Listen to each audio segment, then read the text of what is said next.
इसके आगे कंक्रीट कुछ आपने पढ़ी? बहुत अच्छा रूबिका जी।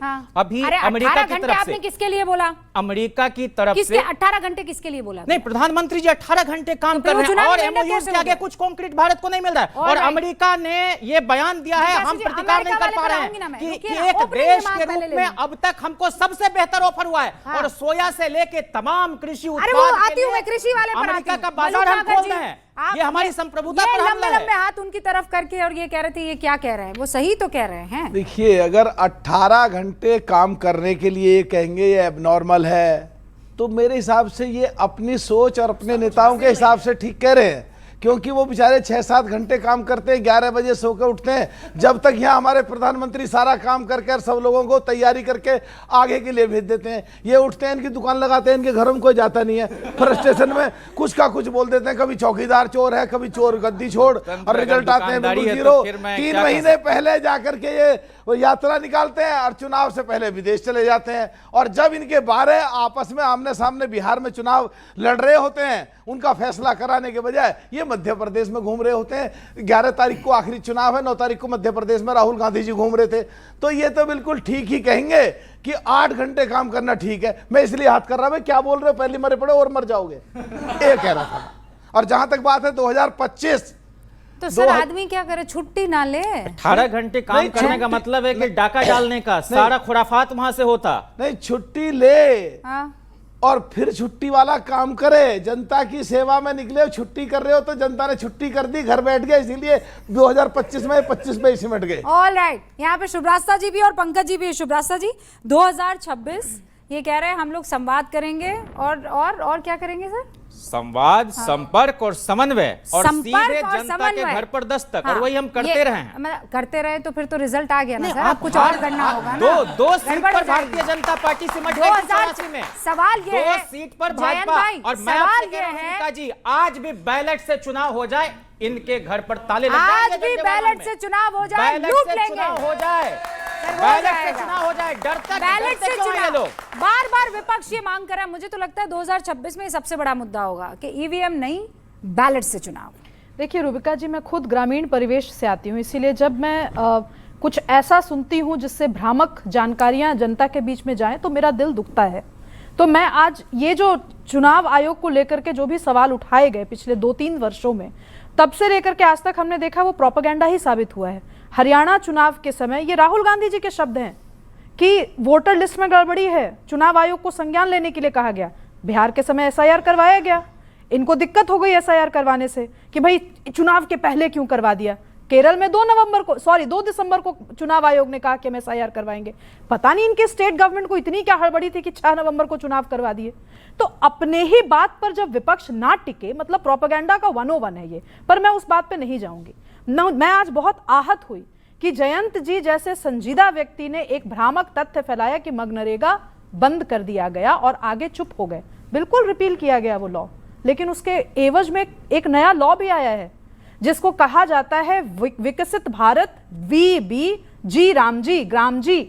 इसके तहत आप लोगों की जब सरकार थी, मतलब मैं आप में जयंत जी को नहीं कह रही हूँ, एक सेकंड बस, यूपीए की बात कर रही हूँ। जिन लोगों को राम कहने में दिक्कत थी, आप लोगों ने राम के आगे भी जी लगा दिया, राम के पीछे भी जी लगा दिया। जी राम जी, ये जानबूझ के किया गया। ये प्रश्न आप सिद्धार्थ जी से पूछिएगा, क्योंकि हम जैसे लोगों ने सांसदों को चुना।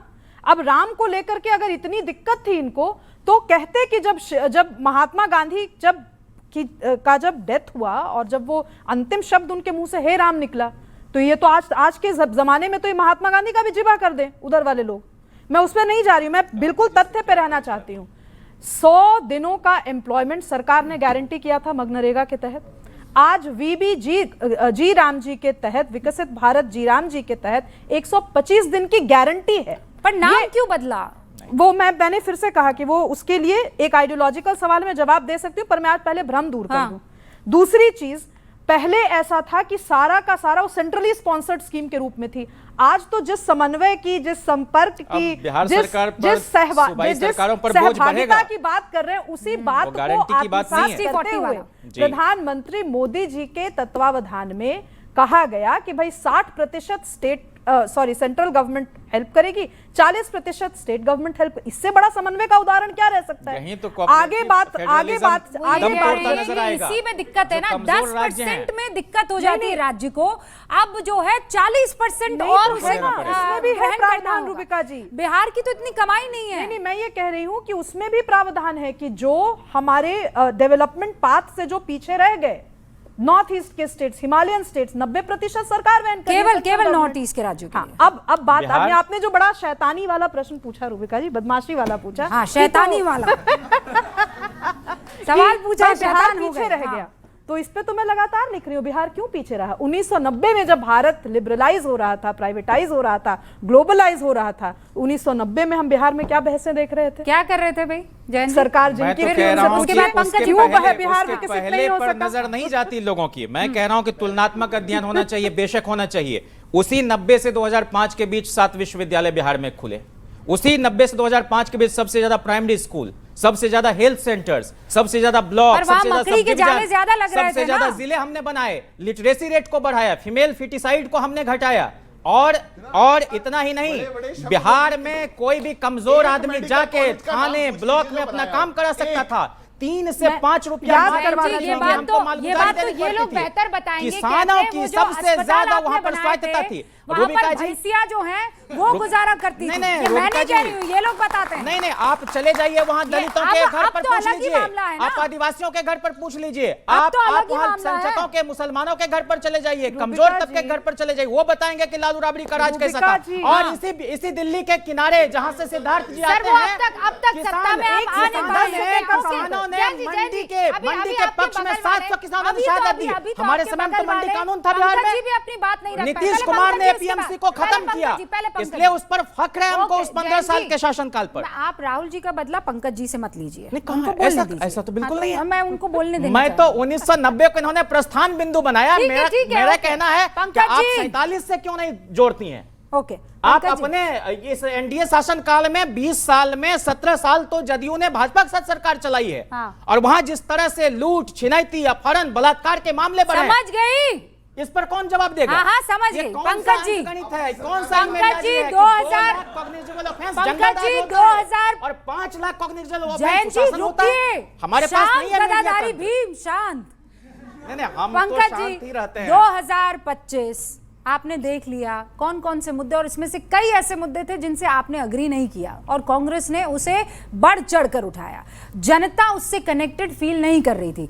चौकीदार चोर है, आप कनेक्टेड फील करते हैं? ओके, वोट चोर गद्दी छोड़ कनेक्ट करते हैं? नहीं सर, अब आप कहेंगे ये तो मुट्ठी भर लोग हैं।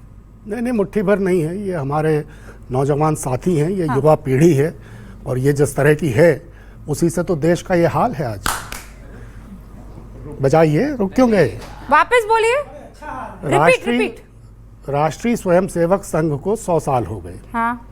और सिद्धार्थ जी की पार्टी मतलब भारतीय जनसंघ और भारतीय जनता पार्टी को 70 साल हो गए। तो ये 100 साल और 70 साल में आरएसएस और बीजेपी ने वर्स्ट प्रोडक्ट कौन सा प्रोड्यूस किया, ये तो ये नौजवान बताएंगे, लेकिन एक बेस्ट प्रोडक्ट प्रोड्यूस किया। वो क्या है? अटल बिहारी वाजपेयी जी। वो अटल बिहारी वाजपेयी जी, एक मिनट, वो अटल बिहारी वाजपेयी जी जिनको अपने एक मुख्यमंत्री को सलाह देनी पड़ी थी कि राजधर्म निभाइए, आप राजधर्म नहीं निभा रहे हैं। तब से जो राजधर्म नहीं निभाया जा रहा है वो 2025 में भी नहीं निभाया गया, और 2014 से 31 दिसंबर को 4238 दिन हो गए नरेंद्र भाई मोदी को प्रधानमंत्री बने।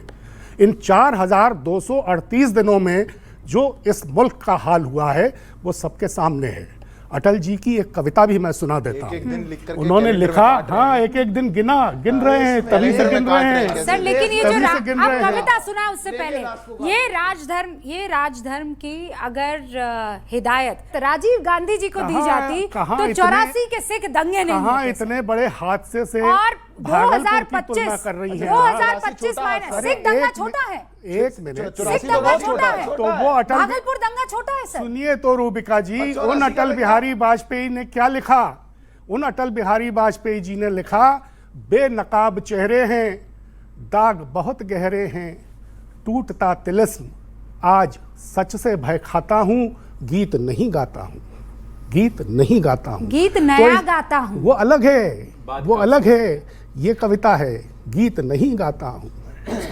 टूटता तिलिस्म, आज सच से भय खाता हूं। तो ये जो तिलिस्म टूट गया है, जो सच से भय खाने वाले लोग सत्ता में बैठे हुए हैं, तो 2025 की क्या बात करें। और जब 2025 अतीत ऐसा गया है, तो 2026 के भविष्य की भी क्या बात करें। ये है आज उपलब्धि हमारी बहुत है, बहुत उपलब्धि है सर। पर मुझे लगता उपलब्धि है